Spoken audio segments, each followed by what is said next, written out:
전 세계 K9 자주포 사용국들이 K9의 고향 대한민국에 모여 동호회를 개최했습니다. 하나디펜스는 지난 2022년 4월 27일부터 28일간 노르웨이, 핀란드, 에스토니아, 호주 4개국 대표단을 초청해 K9 클럽을 개최했습니다. 대표단은 K9 A2 개발 현장을 견학하고 K9의 성능과 미래 발전 방향에 관한 이야기를 나눴는데요. 각 국가의 대표들에 따르면 K9은 각기 다른 환경에서도 제 성능을 발휘하고 포병으로서의 기본을 갖춘 베스트셀러 자주포라고 극찬을 아끼지 않았습니다. 이번 행사를 통해 K9의 세계적 위상이 다시 한번 증명됐다고 할 수 있는데요. 그도 그럴 것이 K9이 제 성능을 발휘하지 못했다면 도입국들이 이렇게 적극적으로 행사에 참가할 리가 없기 때문입니다. 이것이 시사하는 바는 매우 큰데요. K9이 세계 어느 나라나 가지고 싶어하는 서방 표준 자주포에 등극했다는 것이 증명된 것입니다. 그런데 이게 다가 아닙니다. K9을 도입한 호주와 노르웨이가 K9의 강력한 성능에 반해 추가적인 한국산 무기 체계 도입을 추진하고 있습니다. 바로 AS-21 레드백과 K2 흑표전차입니다. 두 무기는 전통의 방산강국 독일을 상대로도 전혀 꿀리지 않고 무기 수출을 위해 경쟁 중인데요. 하지만 우려의 목소리도 있습니다. 바로 한국 방산 무기의 기술 협력이나 이전 때문인데요. 이 때문에 대한민국의 방산 수출이 우리나라의 미래를 파는 매국행위라는 것이죠. 우리 방산 관계자들이 무기 판매 실적을 올리는 대치 중에 우리 무기의 핵심 기술을 간이며 쓸개까지 다 빼주고 있다며 우리나라의 수출 실적을 비난했는데요. 이렇게 다른 나라에 무기를 과도하게 퍼주다가는 결국 다른 나라가 우리를 쫓아와 더 이상 해외에서 수출 실적을 올리지 못할 것이라고 말합니다. 그러나 이는 사실이 아닙니다. 무기 수출은 군사교류의 일환이지 믿지고 파는 장사가 절대 아니기 때문입니다. 오히려 우리의 기술력을 더욱 발달시킬 수 있는 매우 중요한 초석이라고 할 수 있는데요. 당장 K2 전차 도입을 추진 중인 노르웨이 역시 성숙된 군사 기술을 가지고 있으며 세계적으로도 노르웨이는 작지만 강한 군대를 보유하고 있습니다. 하지만 노르웨이 역시 자국 기술에 대한 보완 사항이 많습니다. 이 때문에 우리나라와 군사기술 교류를 추진하고 있는 것인데요.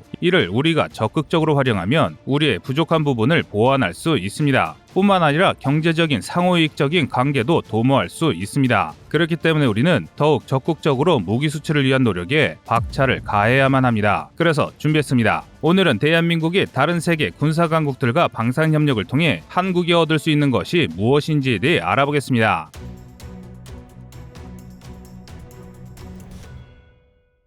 노르웨이 국방부가 우리나라를 찾아 양국의 방산협력 논의를 추진했습니다. 지난 2022년 5월 2일 방위사업청과 노르웨이 국방부 병기총국의 제9차 방산군수공동위원회가 개최되었습니다. 5월 1일부터 5월 4일까지 총 2일간 양국은 양국의 군사관계 발전과 군사기술 발전 방안에 대해 논의했는데요. 주요 의제로는 K2 전차 수출을 위한 노르웨이 주력 전차 사업과 핵심 기술 공동 개발을 위한 다양한 안을 제안하며 양국의 협력 관계가 더욱 깊어지는 계기가 되었습니다. 이에 대해 일각에서는 K2 전차 도입에 한 발 더 가까워진 것이 아니냐는 의견이 대두되기 시작했는데요. 노르웨이 역시 한국과의 교류가 더욱 발전하길 바라고 있으며 한국 시장에 진출할 발판을 마련하려는 모습입니다. 사실 노르웨이는 대한민국을 중요한 방산 파트너로 생각하며 협력을 강화하기 위해 상당한 노력을 기울여왔습니다. 노르웨이 대표 방산기업 콩스버그와 그에 다른 세계 유수의 여러 방산기업들이 한국 시장에 진출해 한국 방산업체와 공동 개발을 할 수 있길 바랬는데요. 그중 콩스버그의 미사일 기술은 전 세계적으로 유명한 NSM과 같은 고성능 미사일을 여러 개발하는 것으로 명성이 높습니다.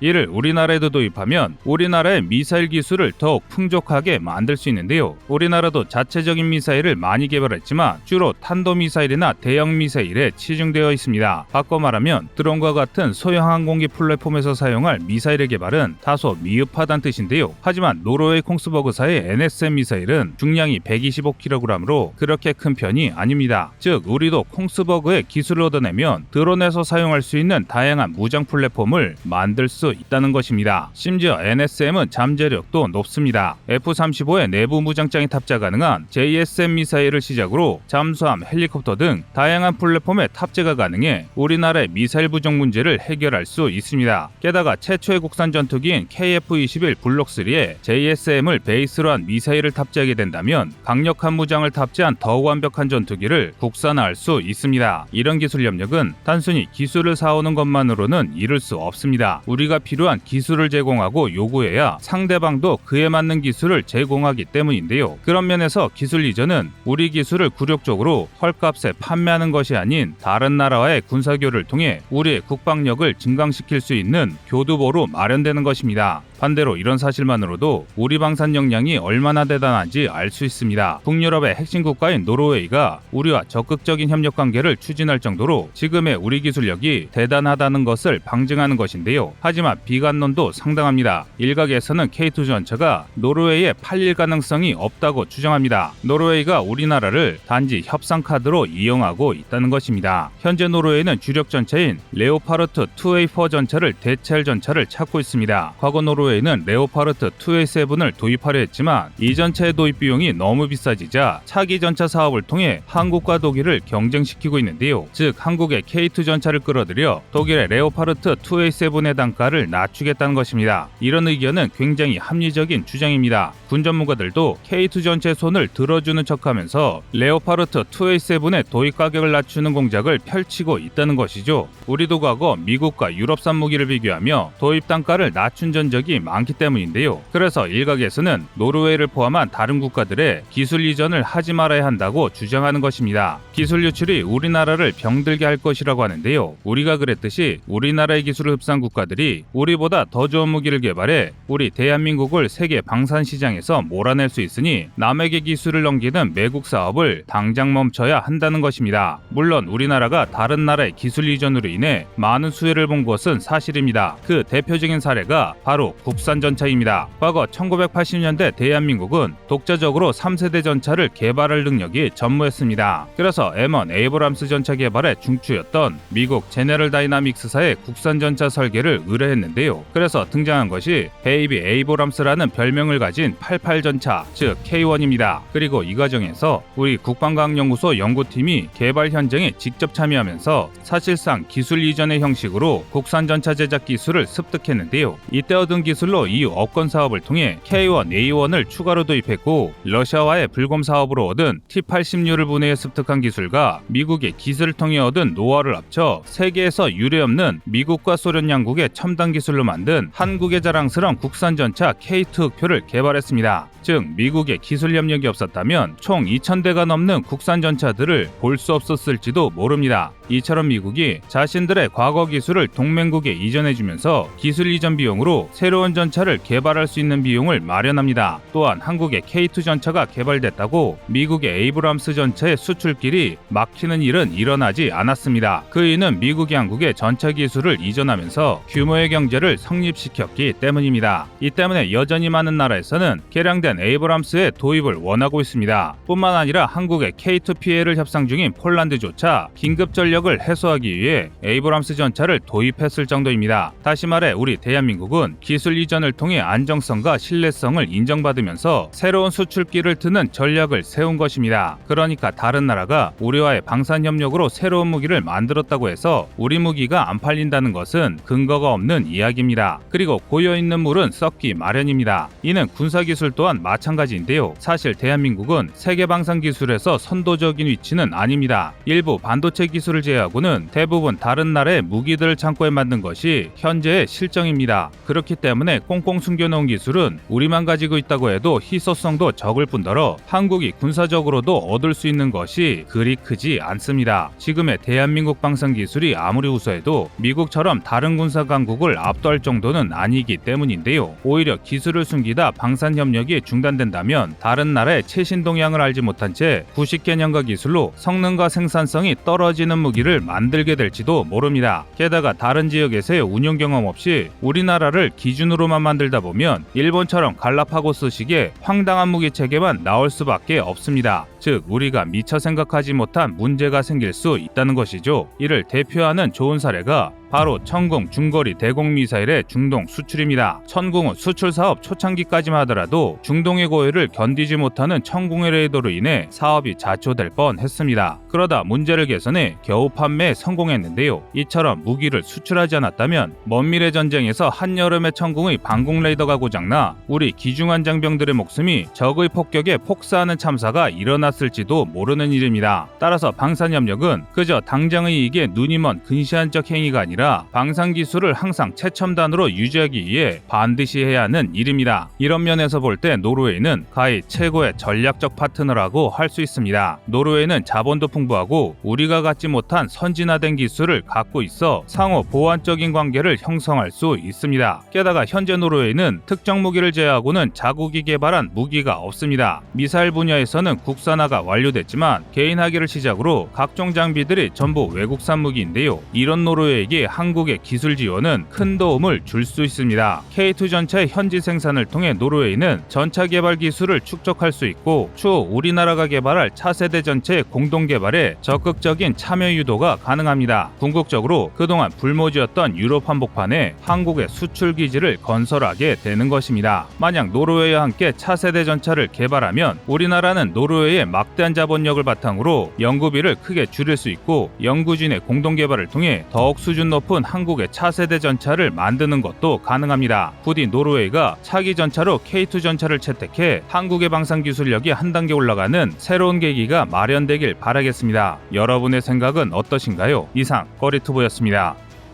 안녕하세요, 꺼리투브입니다. 여러분의 가부나 성원에 힘입어 군사무기에 관심 없는 분들도 쉽게 이해하실 수 있는 대한민국의 육해공 군사무기의 숨은 비하 이야기를 책으로 엮었습니다. 하루 종일 검색해도 절대 찾을 수 없었던 비밀스러운 내용을 이제 책으로 만나보세요.